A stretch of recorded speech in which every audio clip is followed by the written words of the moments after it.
किसान और लालची साहूकार। एक समय की बात है। एक गांव में बाबूलाल नाम का किसान रहता था। वह बहुत गरीब था।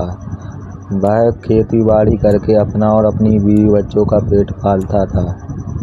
बाबूलाल दिन रात खेतों में मेहनत करता था, फिर भी उसकी फसल अच्छी नहीं होती थी।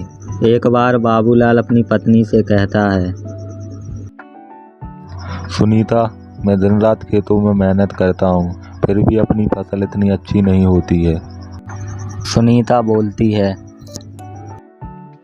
ओ जी, भगवान पे भरोसा रखिए जी, भगवान पे भरोसा रखिए। भगवान चाहे तो इस बार फसल बहुत अच्छी होगी। जैसा सुनीता ने कहा था, इस बार बाबूलाल की फसल बहुत अच्छी हुई थी और बाबूलाल फसल को देख के बहुत खुश था।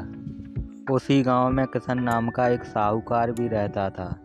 वह बहुत लालची था। किशन साहूकार सभी गांव वालों को पैसे उधार में देता था और जो लोग भी पैसे नहीं लौटाते थे तो उनको डरा धमका के उनकी ज़मीन के कागजात हड़प लेता था। ऐसे ही एक दिन किशन साहूकार गांव में घूम रहा होता है। तभी चलते चलते बाबूलाल के खेत की तरफ निकल जाता है।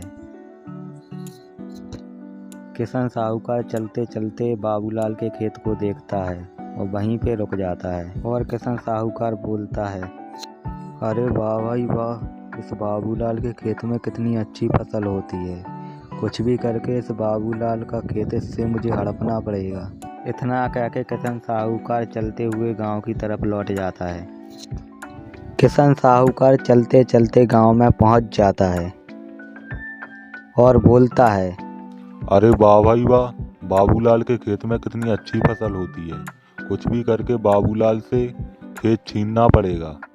क्या करूं? हाँ, आज रात जाके बाबूलाल की सारी फसल खराब कर देता हूँ। हाँ, यही करना पड़ेगा। इतना कह के किशन साहूकार अपने घर लौट जाता है और रात होती है। किशन साहूकार बाबूलाल के खेत में आता है। बाबूलाल के खेत में आने के बाद सारी फसल खराब करने लगता है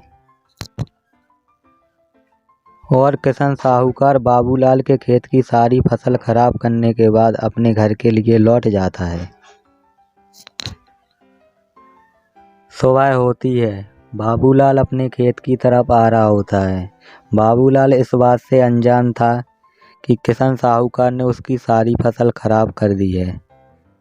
जैसे ही बाबूलाल अपने खेत पर पहुंचता है और फसल को देखता है और जोर जोर से रोने लगता है और बोलता है, किस मनहूस की मेरी फसल पर नज़र लग गई।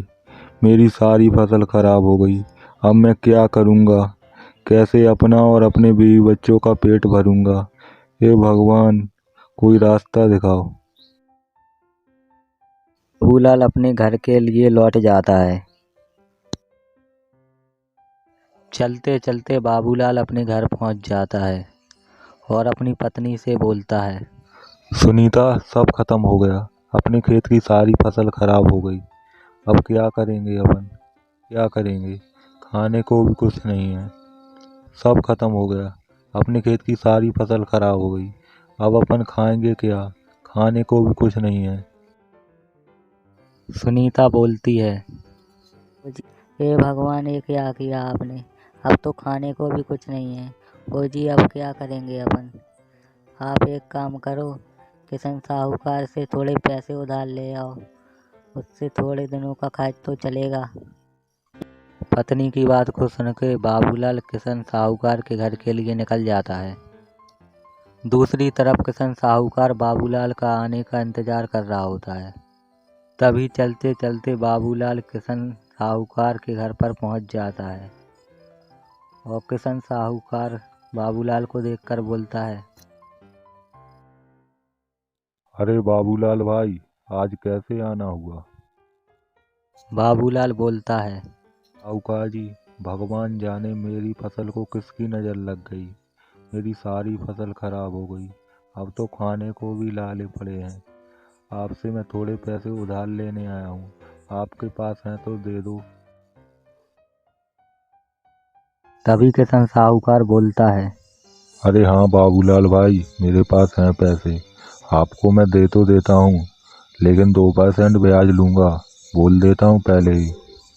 तब बाबूलाल बोलता है, हाँ साहूकार जी 2% ब्याज ले लेना, मैं आपके पैसे 5 दिनों में चुका दूंगा। बाबूलाल को पैसे दे देता है और बाबूलाल पैसे ले लेता है और किशन साहूकार से पैसे लेने के बाद बाबूलाल अपने घर की तरफ निकल जाता है। बाबूलाल के जाने के बाद किशन साहूकार बोलता है, जैसा सोचा था वैसा ही हुआ। अब आया ना ऊँट पहाड़ के नीचे। अब 5 दिन में पैसे नहीं चुकाए तो इसका खेत मैं छीन लूँगा। इसको अभी पता नहीं है, ये मेरी ही सारी चाल है। दूसरी तरफ चलते चलते बाबूलाल अपने घर पहुंच जाता है और अपनी बीवी को पैसे दे देता है और उसकी बीवी पैसे ले लेती है।